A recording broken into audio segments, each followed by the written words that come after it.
Hello, I'm trying something new today. Rather than do a screencast, I really want to be able to go over how to do these problems and find the standard deviation and interquartile range on your calculator. And unfortunately, I don't have anything on my iPad that looks exactly like this. So I'm going to videotape myself typing the values in for number 1 on page 15. So I'm going to try my best here. Hopefully this works. I want to remind you that when you're doing your homework, you want to, or any type of math work, you want to always read the directions carefully. That's a really good habit to get into. And the directions here say for each data set, basically, you're going to use your calculator to find the interquartile range and the population standard deviation. And it says show your calculation for the interquartile range. IQR stands for interquartile range, and you're going to get that from finding the third quartile and subtracting the first quartile. So I left space over here to record the quartiles and my IQR and my population standard deviation, which is represented by sigma x. So let's go to the calculator here. And I'm going to do that first list. And so to get to your list, it is stat. And then you want to arrow over to calc. Oh, not to calc. You want to stay where you are. And it's stat edit. So you're going to hit enter here, or 1. And if you have numbers in your list, you want to clear it. So you're going to arrow up to the title of the list and make sure you're hitting the right button.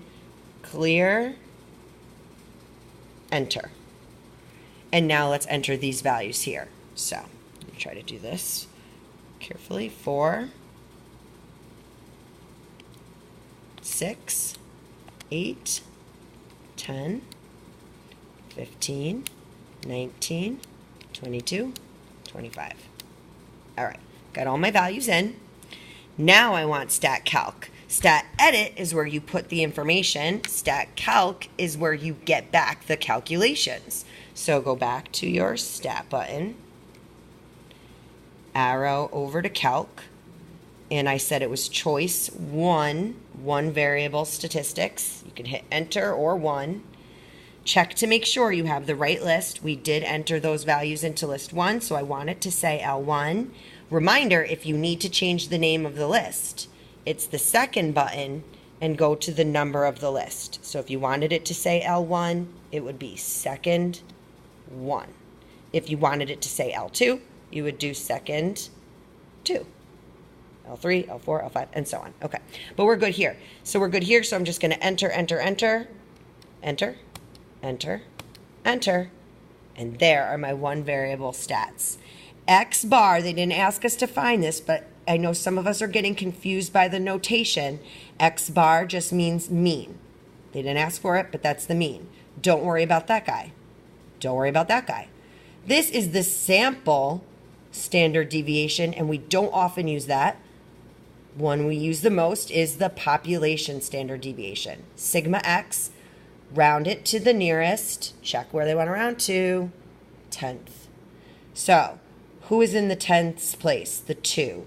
The one before it, the 9, tells us what to do. It says to go up. So our standard deviation is 7.3.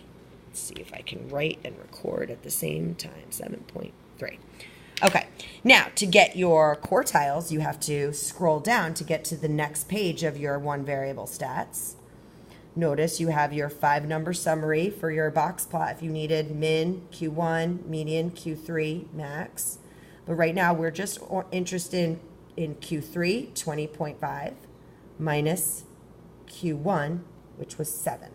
So 20.5 minus 7 gives us 13.5. And you could just type that in right here. Like some of you get confused on how to get rid of that. You could get rid of it with second mode, or you could just start typing in 20.5 minus 7, enter. There's your answer. All right, hope this video works. See you tomorrow.